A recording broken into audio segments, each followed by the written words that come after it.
Welcome, my diamond girls and guys. We are back again. It's episode 11. The drama is kind of back, but I don't know that week. Anyway, it's the RHON Roundup. I am the plus one, the princess. Let's get in. But before we go on with the video, I'd like to thank our sponsors, Mikado Wine. I'd also like to thank Olakira Crafts for the beautiful outfits that they've been drenching me in. And of course, Zenayla Bridal for all my accessories. Guys, when I tell you, these are the stores to throw all your coins at. You better do it. Okay? So Olakira Craft have sizes ranging from size 6 all the way up to 28. So girl, if you're a big girl, you know you're going to find something cute. This beautiful dress is by them. Everything that I'm going to be dressing in for the next couple of weeks is going to be by them. And Zenayla Bridal, if you're a bride, if you're a mother of the bride, if you are a guest, if you are bridesmaid, you can go there, get your accessories. If you want to buy them, if you want to rent them for the day, it is totally up to you. They have everything to sort you out. Thank you to Zenayla Bridal. Thank you to Olakira Craft. So we continue on with Susan's birthday trip to Malindi at Billionaires Beach Club. Of course, the one person who was not there during the pajama party from last episode was Lisa. And she went around knocking at everybody's door at 6 a.m. in the morning when the girl slept like God knows when. Okay. Dr. C claimed that her key broke into the door, and I'm like, girl, I see what you did there. Okay. Vera just flat out refused to open the door. Mine and Sonal and Susan indulged her by waking up. But surprisingly, Mine is the only one who looked like she was alive. Everybody else looked like they were dying, especially Sonal. They went to do some yoga. Sonal happened to say that she had never done yoga before. I don't know if this is being like I'm stereotyping her, but isn't it surprising that our Indian gala has never done yoga? And that's kumoja. Hata ile tu ya stretch ya ku. Anyway, don't stereotype people is the point. So after yoga, the girls went for a boat ride, which was very spearheaded by Lisa. I don't know why, but anyway, they were set to be there by 8 p.m. Of course, all of them were late.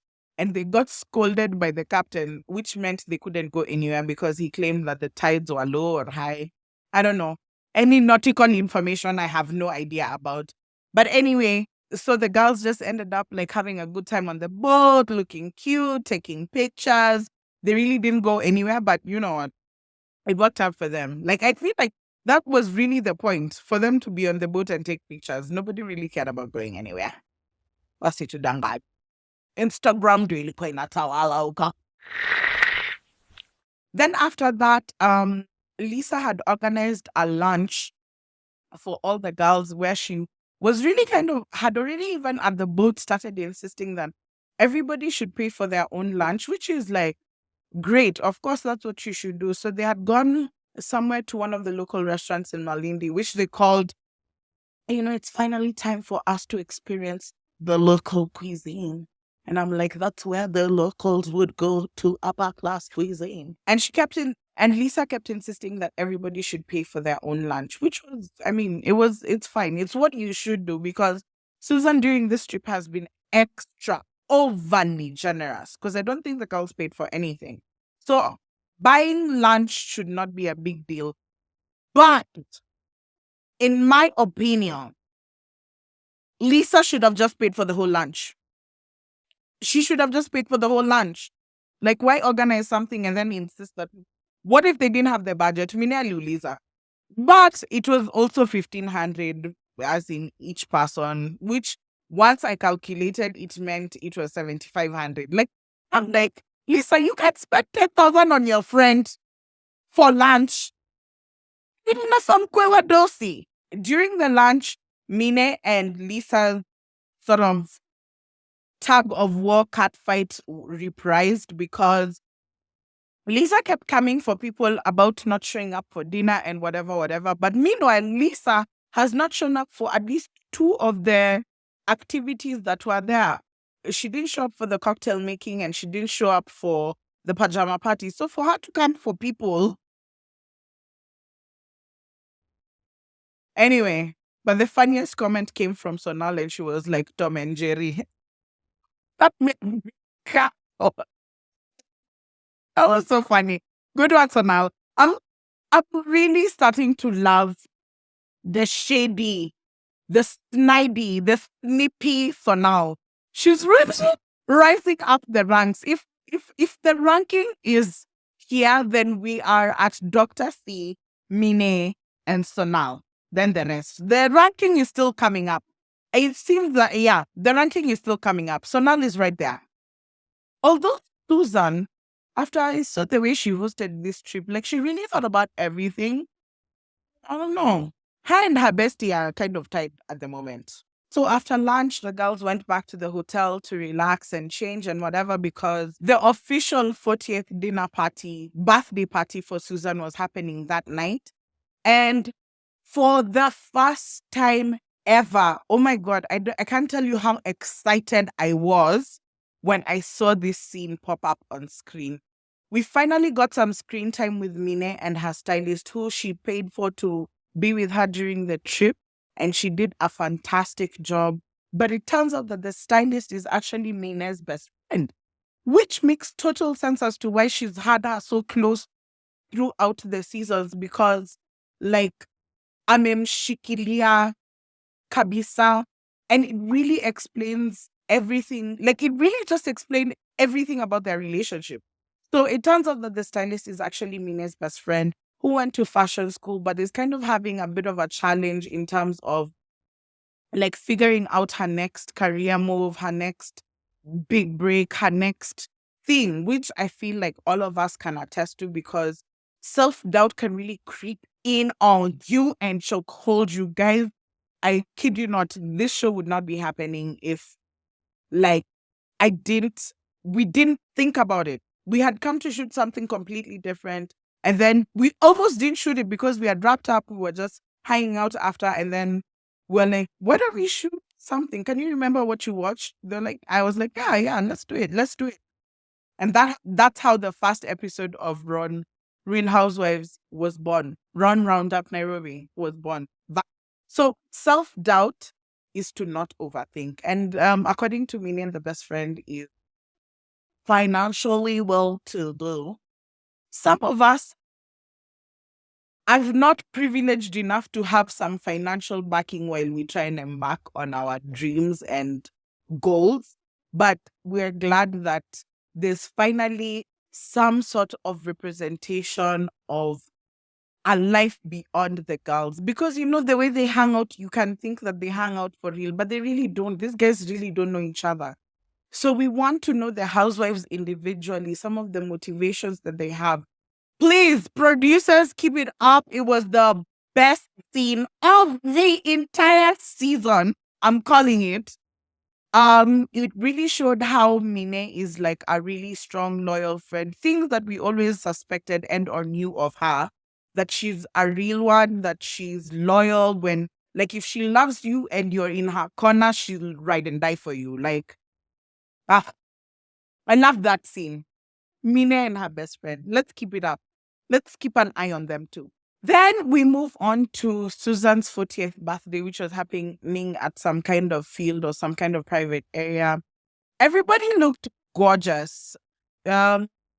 Mine's pink outfit the theme was 50 shades of pink. Mine's outfit was gorgeous. Vera's outfit was gorgeous. Susan's outfit were gorgeous. But Dr. C and Lisa were just meh. I'm wondering if it's like an age thing because they're like a little boring. Because Dr. C to me always looks so fire in her confessionals, but there she's being styled. When she's the one who's styling herself, it's like, girl, I love Dr. C so much, but like, let's not do that. Yeah. And speaking of which, I forgot to mention that A little drama has been popping up about Dr. C, what Dr. C said in the last episode about her being a pimp and how she can find love for anybody. I think that's what she meant. But when she said pimp and she was like, me, I'm going to look for you a rich man, guy sort of like are trying to turn it into something when it really isn't. She's just being a lunge auntie who wants to make sure everybody has a rich husband. I don't know why people are trying to make a big deal out of Dr. C saying that she was a pimp. Okay, so what? Relax. You know she doesn't mean it. Should I enroll in those circles? Well, we love sex workers. I mean, they're doing a good job, but she's not really trying to be a pimp. She's just trying to make sure everybody has love and comfort in life. We got to see the girls doing speeches. Everybody, I mean, all the Kenyan, everybody is Kenyan there, but all the blacks did not bring Susan a gift. I don't know. I don't know why, but it's only Lisa and Sonal who brought gifts for Susan. Shame on you people. Honestly. Shame on you people. You somebody takes you for a whole trip and you can't even just go and look for a small handbag somewhere. Even like an engraved something. Gosh. Anyway, tumewazoea. Kenyans don't give out gifts. They give out their presence is the present to Zenayla.